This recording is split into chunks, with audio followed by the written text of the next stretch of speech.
Go live. Welcome to the show. I'm your host, Chris Pyak. Very glad that you joined me here in so great numbers today. Oh, what's going on here? Okay. Let's try that again, shall we?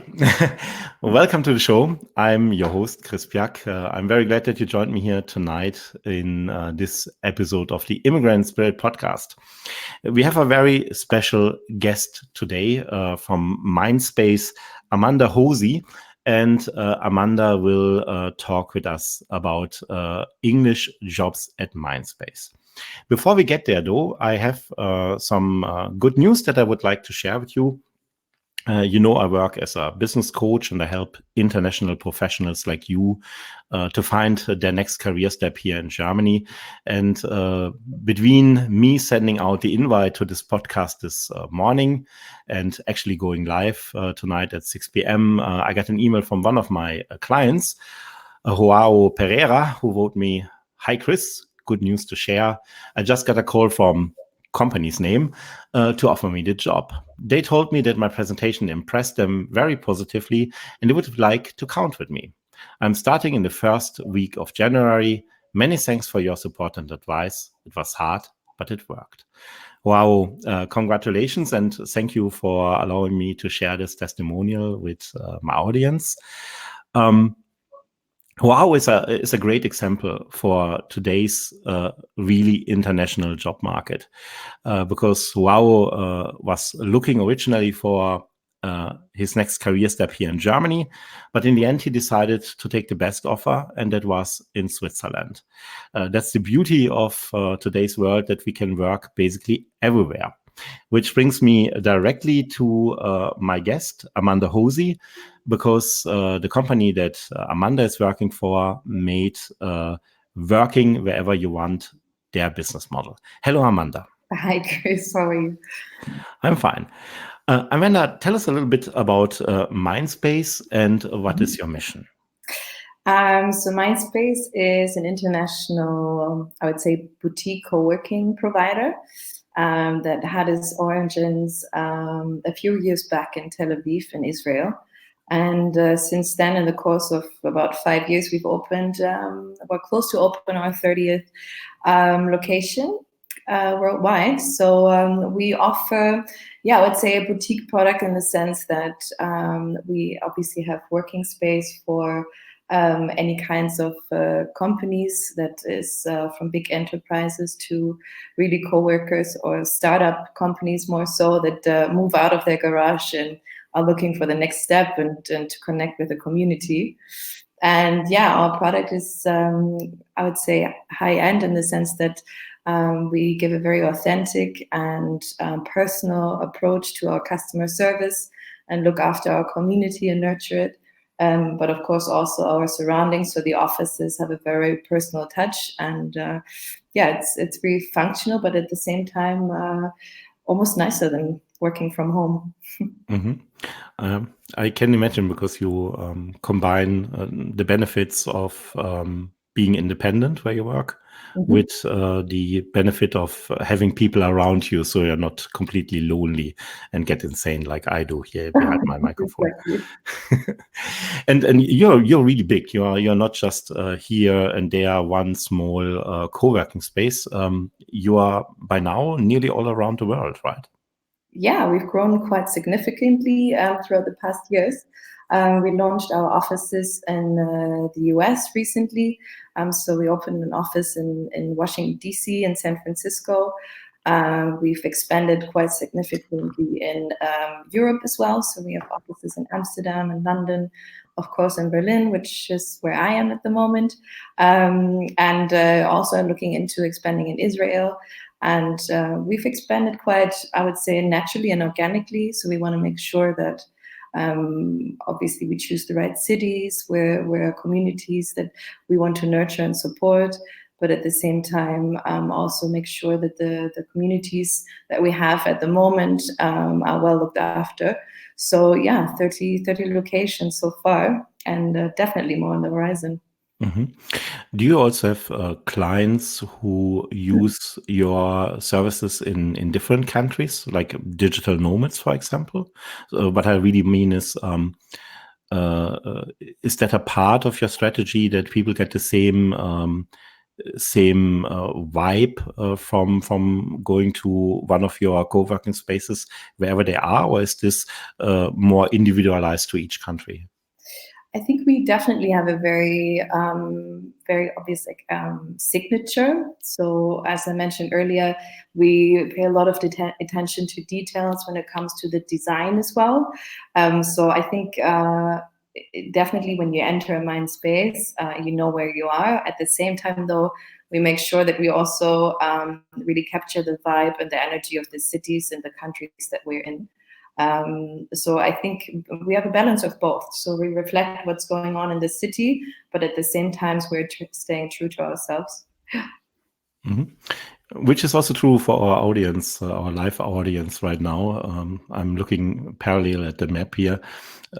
We have a lot of clients, a lot of listeners right now all over Europe, from Madrid to Stockholm. I see a lot of listeners in the United States, in the Caribbean, in India, in Saudi Arabia, Johannesburg, Australia, and before I saw someone from Trinidad and Tobago who joined us here in the call. So it's also a very international community here. Hi, everyone. Yeah, welcome to all of you again. Quick tip, if you would like to ask Amanda a question about the job that we will talk now in more detail, please use the Ask a Question button that you find at the bottom of the screen here in Crowdcast. If you listen to this live recording on Facebook or on YouTube or on Periscope, then unfortunately you cannot ask questions there because I cannot be in 4 places at the same time. But you are very welcome to head over to immigrantspirit.com/live and join Crowdcast there for free, immigrantspirit.com/live, and then you will be able to ask questions live here as well. Amanda, tell me a little bit about the next big steps for Mindspace. What is the next big goal that you set for yourself, and what kind of people are you looking for to help you with these goals? That will be the follow-up question then. Yeah, I mean, one of the bigger goals is, of course, to keep expanding and to keep reaching out to those communities that we haven't done so far. So that means, of course, spreading out further globally. Definitely, what we're paying attention to is where the startup scene obviously is growing, where the more creative scenes really are thriving. One thing that is important to mention about co-working generally is that it is not anymore just the startup dudes, I want to call them, that just rent one seat in an open space area, but really we have everything mixed from is exactly that person that obviously is a startupper, but we also have big enterprises that outsource their project teams and have them seated in one of our offices. So really our audience and our community that we're targeting is quite widely spread. So I think definitely what our next steps are is to expand further, but as I mentioned earlier, to stay true to ourselves and at the same time really be adjustable and listen also to the communities that we are planning on engaging with. Mm-hmm. And what kind of people are you looking for from the mindset? Definitely people that are longing for connections, that is networking, of course, that are open to connect with others. I mean, of course, we're well aware that not everyone is a small talker and very easy to engage with others, but that's also what my community team is here for, to support those. So it's definitely people that are happy to and looking for connecting with other members and that are curious as well to know more and to get to know more people. Profession-wise, I'm looking at your website right now.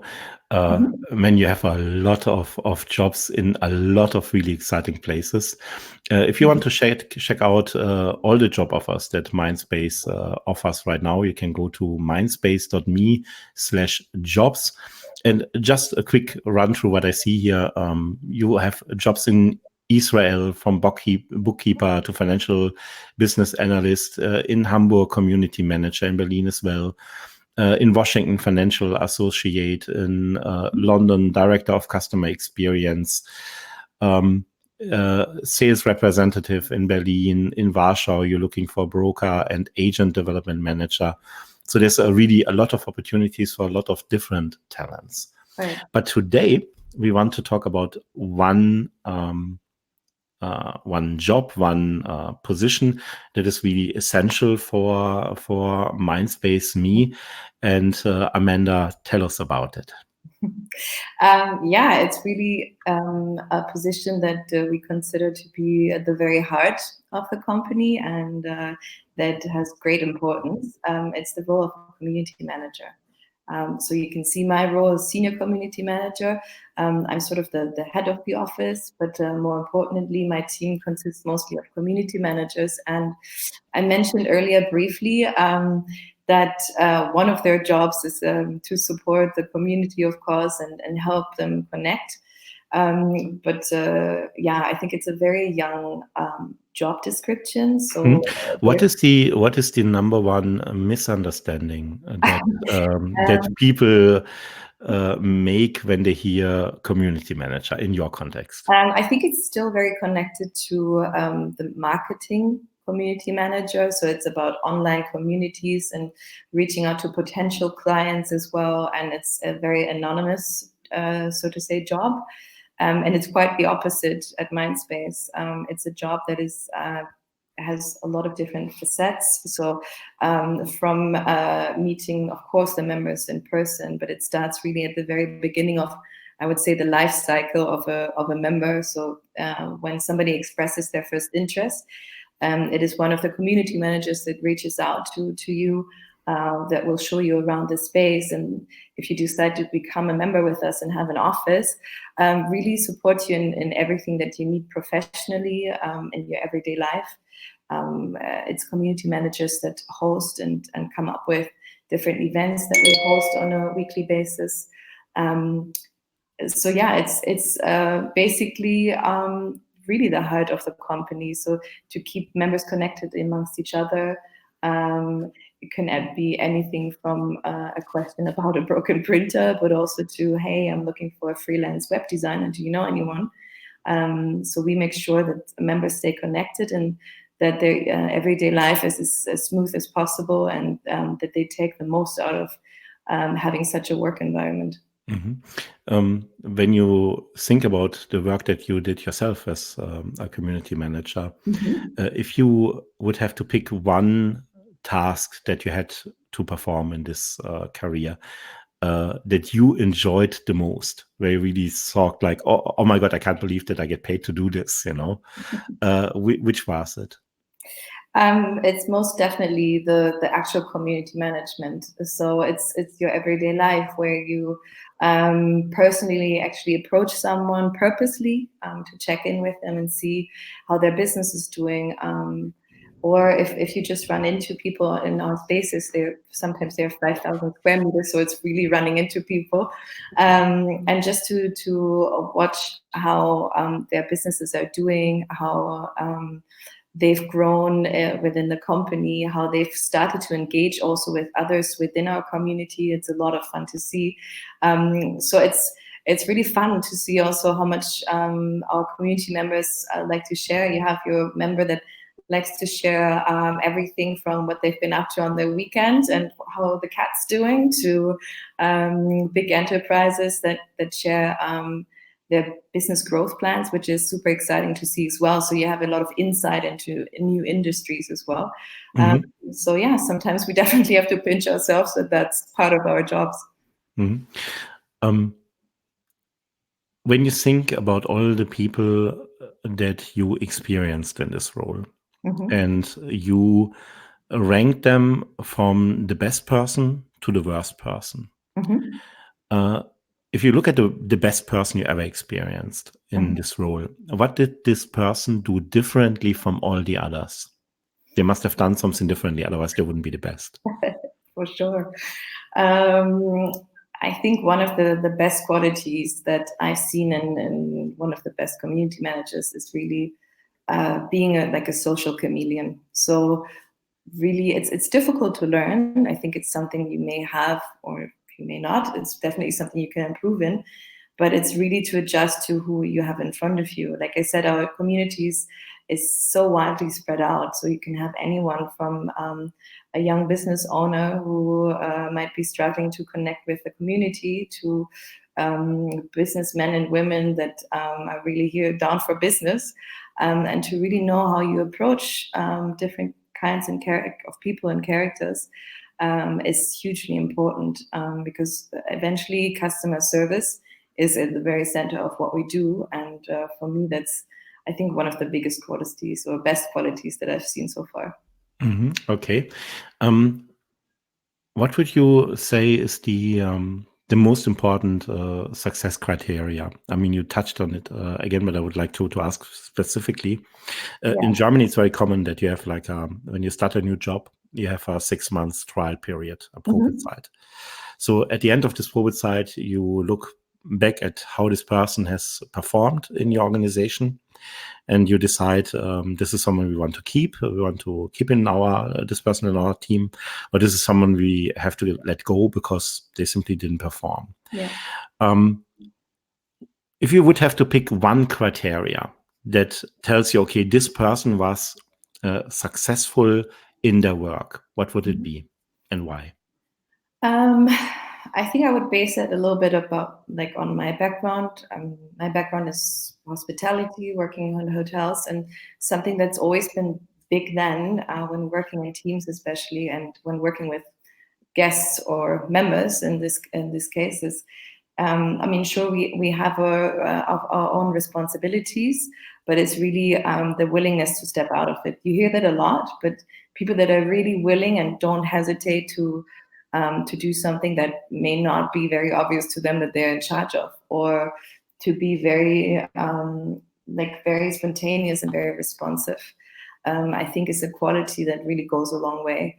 That shows that you're engaged, that shows that you're willing to give more. That doesn't mean that you have to stay unnecessary 3 hours longer than you're supposed to, but it's really just it shows the members that you really care, and it's something that money really can't buy in this sense. And it also creates the great vibe in the team, which is very, very important for us. So yeah, I would say that's probably the biggest deal. Okay.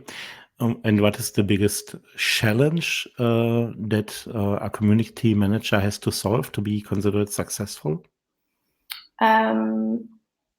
So it's really a job where you have to be both structured but also very flexible at the same time. There's things like administrative work to do that needs to be done, that let it be contracts, for example, that need to be done that same day or even within a specific time frame. But then again, the community manager role is a role that requires you to be very flexible with members approaching us. So usually our community offices, where the community team is located, are very central within the building. So you will have early morning, you will have members coming in and asking questions, asking for your support and help. And to be able to be quick on your feet and deal with things and help, you actually have to be able to not lose sight of what needs to be done.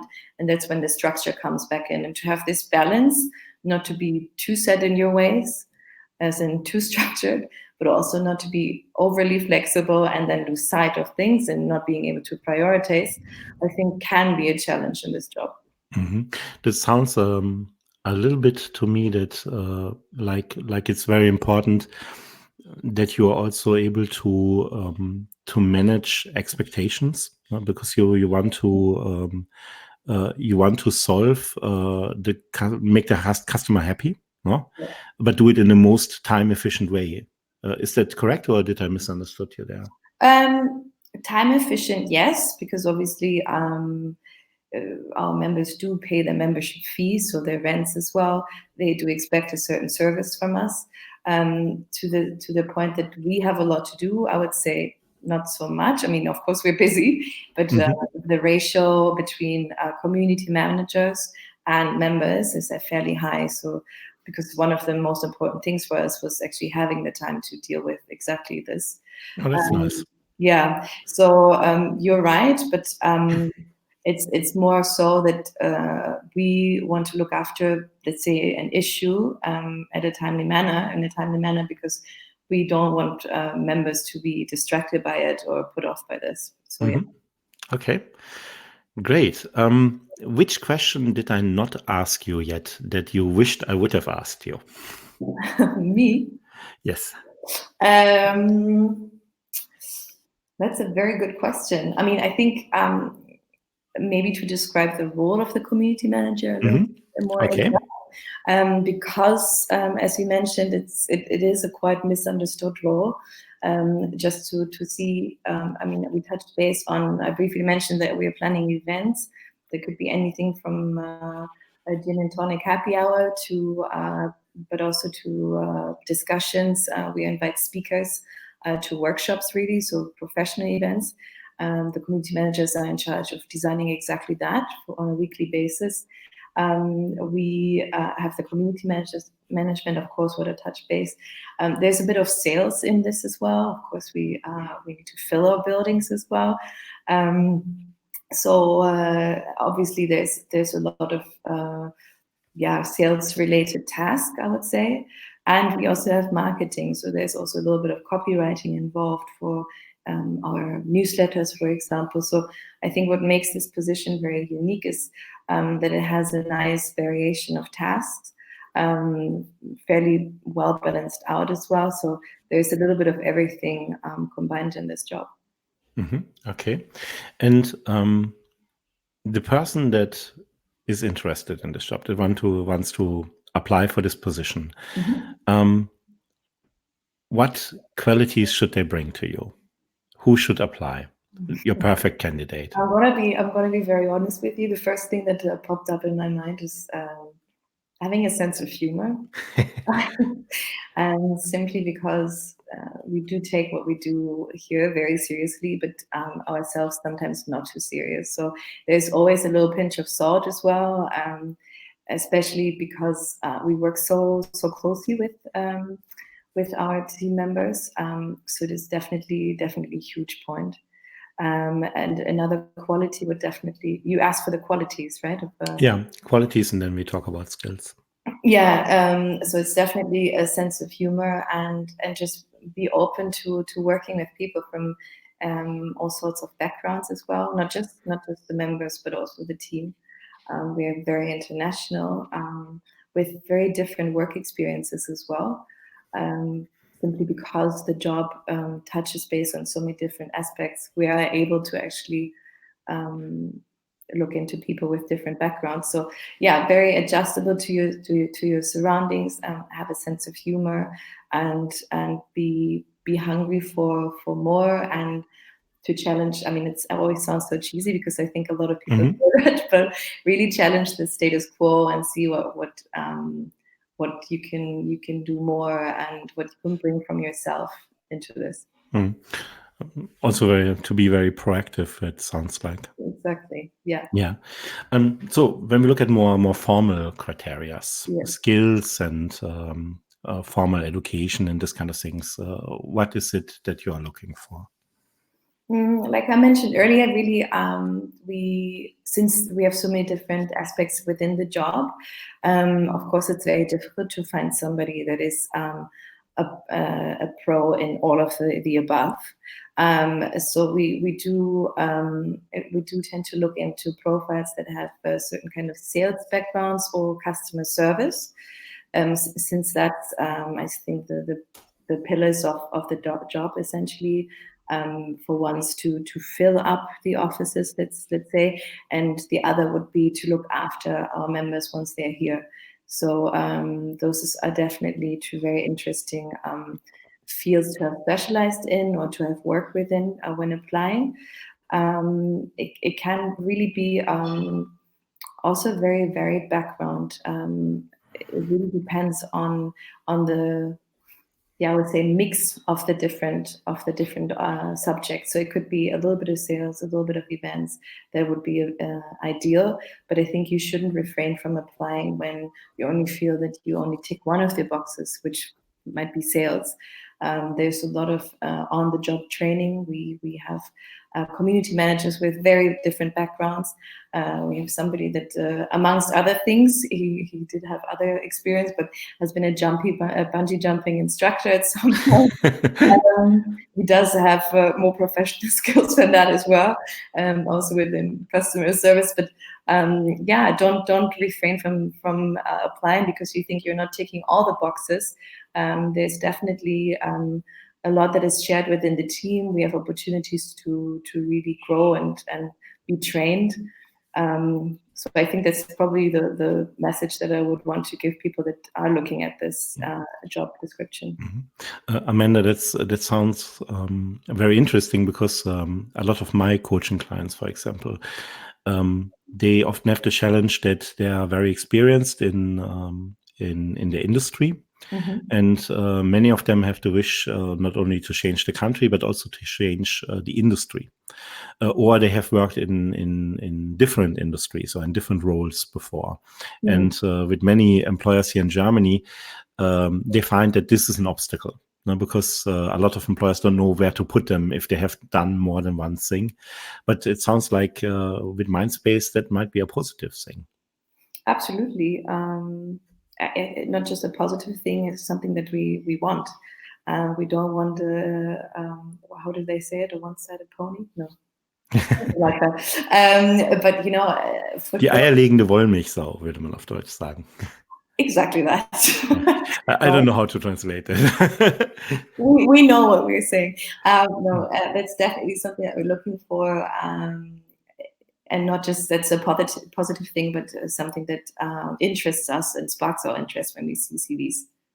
Great. So the last question before we open up the floor to the questions of the audience, and there's quite a good number of them already, would be, if I want to apply for this job, what is the best way to apply? What kind of information do you want from me? What kind of documents do you want from me?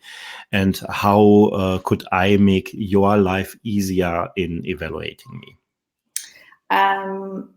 For sure, if you have, I don't want to call it jumpy because it has a negative tone to it, but if you've done a lot of different things in your past, when I recruit, I'm really interested to understand why this is.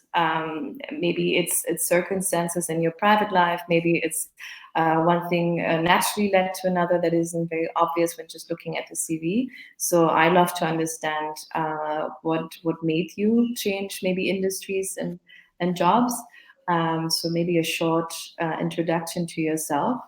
Quite important for us is, depending on the country, I mean, we're talking about Germany now, what you apply to would be a visa, to understand, do you need a working visa? Do you have a working visa? If so, how long is it going for? I mean, that's definitely something that's of interest. And yeah, I think applying through our website directly is probably the easiest options, but we also have job postings on Indeed, LinkedIn, job spotting. Mm-hmm. Where can people find you? Do you want to tell the website one more time? Yes, for sure. It's let me just open it myself so I don't give you the wrong one. So it's mindspace.me and hold on. /jobs. /jobs, exactly. You're quicker than me. Genau. And document-wise, what kind of documents should people send? Because some employers, they want all documents, all Zeugnisse and everything you have right away, and others, they feel like, okay, first send me just the CV and the cover letter, and then if I want more, I ask? Definitely, first the CV and the cover letter is absolutely sufficient. As I said, the cover letter for me to understand who you are and to really put in your personality. I think there's a lot of pressure for people when writing a cover letter and having to impress in a paragraph, basically. For me, I can say I'm really interested understanding you a little bit already. And everything then is really to follow. We would then reach out through our HR team, and if we need any further documents, we would ask for it. Wonderful.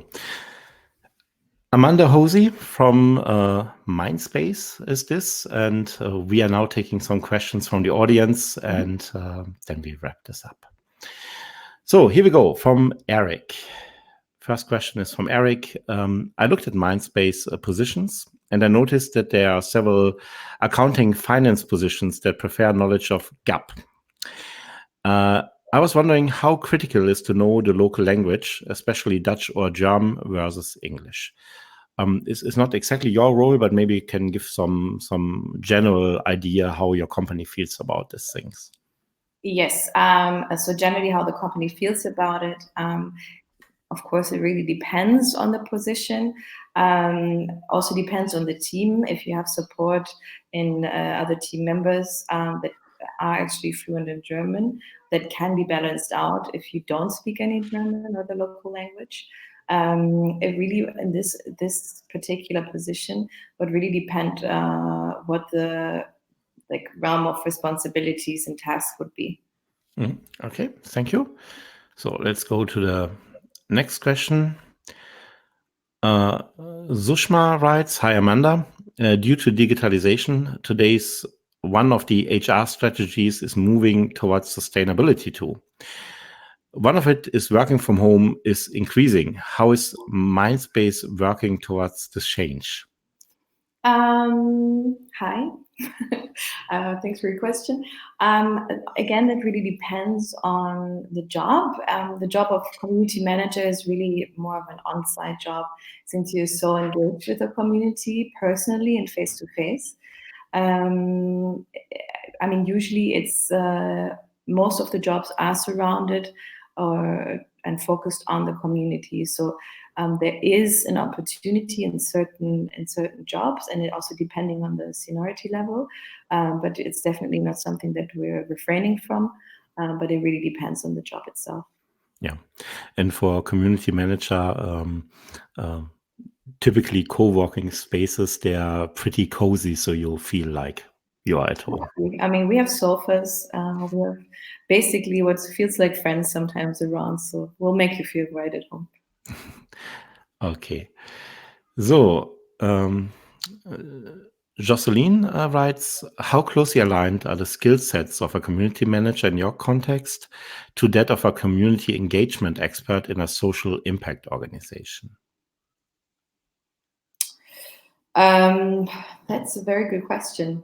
I mean, I think in the end, the similarities are you're still managing a community in that sense. And as I mentioned earlier, you really have to understand what your community is. And in Mindspace, for example, it's a monthly contract system, so you can join or leave on a monthly basis or grow. So also the community changes quite regularly. So I think the adaptability to the community is in the focus just on both ends. Okay. Yeah, thank you, Amanda. Okay. Hi, Chris and Amanda. Hi.